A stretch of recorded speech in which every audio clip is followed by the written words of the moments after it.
오늘 하나님의 말씀은 창세기 48장 8절로 12절까지의 말씀을 보도록 하겠습니다. 이스라엘이 요셉의 아들들을 보고 이르되 이들은 누구냐? 요셉이 그의 아버지에게 아뢰되 이는 하나님이 여기서 내게 주신 아들들이니이다. 아버지가 이르되 그들을 데리고 내 앞으로 나아오라. 내가 그들에게 축복하리라. 이스라엘의 눈이 나이로 말미암아 어두워서 보지 못하더라.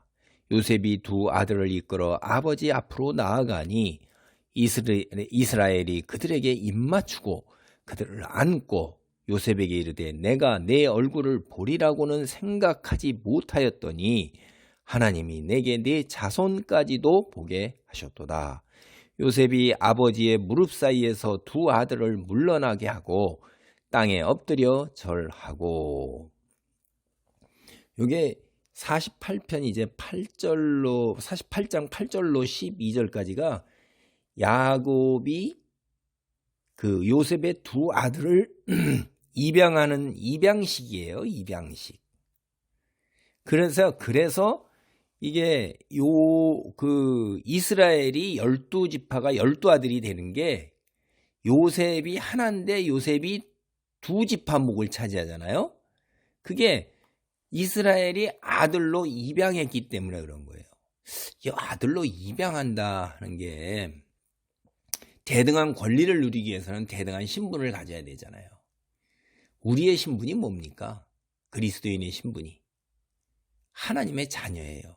하나님께서 우리를 어떻게 하신 거죠? 입양하신 거예요. 입양. 우리가 하나님이 우리를 택하여 세우시고 예수 그리스도의 보혈을 통해서 우리의 죄를 다 덮으신 겁니다. 그리고 하나님의 자녀라 칭하는 거예요. 입양을 한 겁니다. 그래서 예수님이 천국의 왕으로 세우셨잖아요. 천국을 예수님께서 하나님으로부터 이제 다스릴 그 권세를 받으셨는데 그게 유산으로 받은 그걸 우리가 백성, 자녀된 우리도 그래서 그 천국을 유업으로 물려받는 겁니다. 하나님의 자녀로 입양되었기 때문에. 이 입양은 참 여기서 나는 겹쳐서 보면 그런 겹쳐보는 이미지가 이제 떠오르는 거예요. 야곱이 입양식을 치르는 게 두 아들을 아버지 앞에 세우니까 이 아들이 누구냐? 이게 시력이 쇠해서 잘 보이지 않는데 그런 게 아니라 이게 신분과 그다음에 그 아이들의 순서를 확인하는 거예요. 여러분 우리가 재판하러 가면 다 이름과 신분을 이미 벌써 그 재판하는 서류에 다 올라가 있어. 재판관이 다 알고 다 알아요. 경찰서에 불려가서 고소고발을 당했거나 뭔 일이 있었을 때 다 오는 사람 들어와서 아무개입니다 다 하는데도 다시 기록할 때는 이제 신문할 때 신분을 확인하잖아요. 입으로 직접 확인을 하는 겁니다.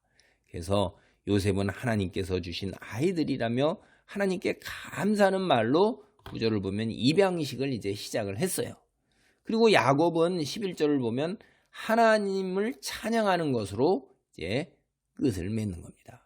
사실로 자녀들은 하나님께서 요셉과 야곱에게 주신 참으로 큰 선물이에요. 요셉이 이 이집트에 팔려와서 겪은 그 고난, 슬펐고 외로운 이집트의 생활, 참 기가 막힌 세월이었죠. 그 이후에 받은 하나님께 이제 선물입니다. 그 다음에 야곱은 살아서는 요셉을 다시 볼 수 없다는 그 절망과 아픔의 세월, 참 자식을 심부름을 자기가 보내가지고선 안 보냈으면 되는데 보내가지고선 그리고 라헬의 그 자식 참 너무 편해가지고 채색옷까지 입혀가지고선 그렇게 잘했는데 그냥 죽었으니까 얼마나 절망과 아픔의 세월이에요. 근데 그 이후에 그의 삶에 찾아온 하나님의 놀라운 선물이 이 야곱뿐만 아니라 그 자식까지. 그래서 요셉과 야곱이 이 사실을 고백하고 있는 거예요. 여기 이루어지는 예식은 철저하게 종교적인 것입니다. 입양식을 위해서 야곱은 자신의 무릎 아이에 앉았던 아이에게 두 아이에게 입을 맞추고 그들을 껴안아줬는데 이거는 사랑의 표현을 의미할 뿐만 아니라 고대 근동에 이제 바빌로니아에 함무라비 법전이 있잖아요. 그럼 그 법전이라는 것이 세상의 풍속 관습을 정리한 거죠. 그리고 법을 하는 거죠. 이거 갖다면 내 아들이다 이렇게 하는 것, 응? 입 맞추고 껴안고 이렇게 하는 입양식 이런 그런 상징을 하는 거예요. 그래서 야곱이 두 아이를 철저하게 자기의 이제 아들로, 그래서 12지파가 되는 거죠. 입양했음을 뜻하는 행동인 것이에요. 이게 뭐 하고 싶어서 딱 특별히 그렇게 하겠습니까? 자기 의도대로 하나님의 놀라운 역사가 있어서 이스라엘을 12지파로 세우시기 위함인 거죠. 입양식이 끝나고 나니까 이제 요셉이 아이들을 할아버지 무릎에서 나오게 하고 야곱에게 엎드려 절하는 것입니다. 이것이 입양식이 온전하게 끝났음을 알리는 것이었어요.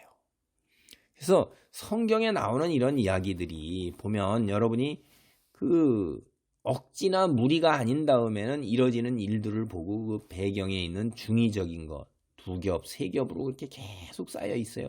여러분이 성경을 많이 통독하면서 이렇게 불현듯 다가오는 것, 성령의 놀라운 도우심으로 연계돼서 이렇게 되는 것들. 그러니까 성경은 이루어질 것들에 대한 예지와 모형과 그림자, 그런 것들이 많이 깔려 있고요. 직접적으로 깔려 있는 경우도 있고 녹아서 스며들어 있는 경우도 있어요.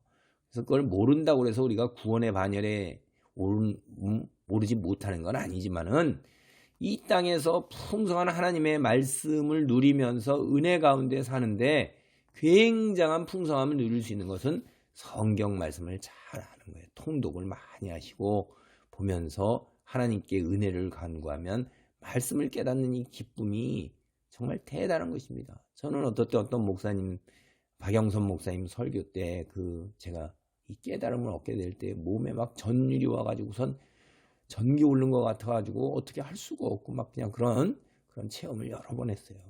기가 막힌 게 어떻게 막 그걸 표현을 할 수가 없는 거예요. 기쁨과 감격과 환희는. 그러니까 어떤 그 무엇을 깨닫고 알게 된다는 것, 이와 하나님께서 주신 놀라운 축복이고 은혜인 것입니다. 기도하겠습니다.